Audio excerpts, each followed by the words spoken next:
பாஜக காரங்க தில்லுமுள்ளு மாறிங்க. எந்த விதமான நீதி நியாயம் சட்டத்துக்கு கட்டுப்படுறது பொறுப்போடு செயல்படுறது எதுவுமே கிடையாது. ஈடியை வச்சு மிரட்டுவாங்க, இல்லைன்னா இவிஎம் மிஷினை வச்சு ஏமாத்துவாங்க. தில்லுமுள்ளுக்கு பேர் போனவங்க இதோ ஆதாரங்களோடு நிரூபிக்கப்பட்டிருக்கு. இந்திய தேர்தல் ஆணையத்தின் நம்பகத்தன்மை சமரசம் செய்யப்பட்டுள்ளதாக மக்களவை எதிர்க்கட்சித் தலைவர் திரு ராகுல் காந்தி குற்றம் சாட்டியுள்ளார்.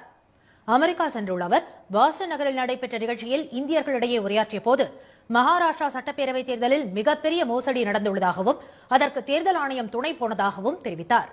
எளிமையாக கூற வேண்டுமென்றால் மகாராஷ்டிராவில் வாக்களிக்க தகுதி வாய்ந்தவர்களின் எண்ணிக்கையை விட வாக்களித்தவர்களின் எண்ணிக்கை அதிகம் என்று திரு ராகுல் காந்தி குறிப்பிட்டார். மாலை 5:30 மணியளவில் வாக்கு சதவீதம் குறித்த புள்ளி விவரத்தை தேர்தல் ஆணையம் வழங்கியதாகவும், ஆனால் அடுத்த 2 மணி நேரத்திற்குள் 65 லட்சம் பேர் கூடுதலாக வாக்களித்துள்ளதாக தேர்தல் ஆணையம் கூறியதாகவும் அவர் தெரிவித்தார். 2 மணி நேரத்திற்குள் இத்தனை லட்சம் பேர் வாக்களிப்பது சாத்தியமற்றது என்று திரு ராகுல் காந்தி சுட்டிக்காட்டினார்.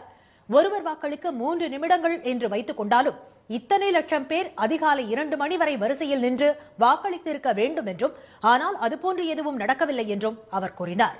இதற்காகத்தான் வாக்களிப்பதை வீடியோ பதிவு செய்ய வேண்டும் என்று தாங்கள் கோரிக்கை விடுத்ததாகவும், அதற்கு தேர்தல் ஆணையம் மறுப்பு தெரிவித்ததோடு மட்டுமல்லாது வீடியோ பதிவு குறித்து கேட்க முடியாதபடி விதிகளையும் மாற்றிவிட்டதாக திரு ராகுல் காந்தி குற்றம் சாட்டினார். இதன் மூலம் தேர்தல் ஆணையத்தின் நம்பகத்தன்மை சமரசம் செய்யப்பட்டுள்ளது என்பது தெளிவாக தெரிவதாகவும், இந்த அமைப்பில் ஏதோ மிகப்பெரிய தவறு இருப்பதாகவும், இதை பலமுறை தாம் சுட்டிக்காட்டியுள்ளதாகவும் அவர் தெரிவித்தார்.